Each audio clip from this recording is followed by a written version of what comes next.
آپ جانتے ہیں سروائیور کون ہوتا ہے؟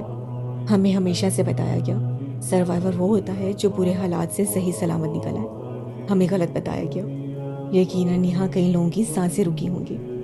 میں نے ایک بار ایک فلم دیکھی تھی۔ ایک آدمی دو پہاڑوں کے درمیان پھنس جاتا ہے اور پھر نکل نہیں پاتا۔ اس کا ایک بازو پہاڑوں کے درمیان پھنس جاتا ہے، اتنی بری طرح کہ اسے نکالنا ناممکنات میں سے ہوتا ہے۔ کئی دنوں کی کوشش، بھوک پیاس، لیکن وہ انسان تھکتا نہیں ہے۔ کچھ دن بعد جب اسے یقین آ جاتا ہے یہاں سے وہ صحیح سلامت نہیں نکل سکتا، یا تو مر جائے گا یا پھر نکل جائے گا۔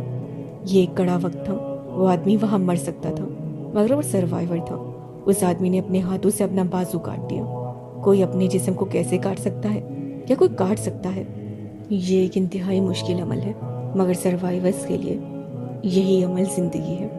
اس آدمی نے اپنی بقیہ زندگی اسی ایک بازو کے ساتھ گزاری ہوگی، مگر اس کی ٹانگیں سلامت رہیں، اس کا چہرہ، اس کی زندگی سلامت رہی۔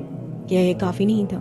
وہ بھوک پیاس موت ہر چیز سے بچ کر نکل آیا تھا، صحیح سلامت نہیں، ایک عضو گنوا کر، مگر وہ آیا۔ ماضی بھی اسی طرح کا ہوتا ہے۔ کئی بار آپ ڈیمیج ہو جاتے ہیں، کئی بار آپ کو اپنے سے وہ رشتے دور کرنے پڑتے ہیں جو جسم جیسے ہوتے ہیں۔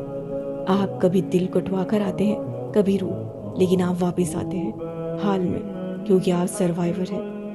اس آدمی نے اپنے ہاتھ سے اپنے بازو کی رگیں کاٹی، آدھا بازو لے کر لٹکتے ہوئے گوشت کے ساتھ واپس زندگی کی اور آیا، کیونکہ وہ سروائیور تھا، ڈیمیج تھا مگر زندہ بھی۔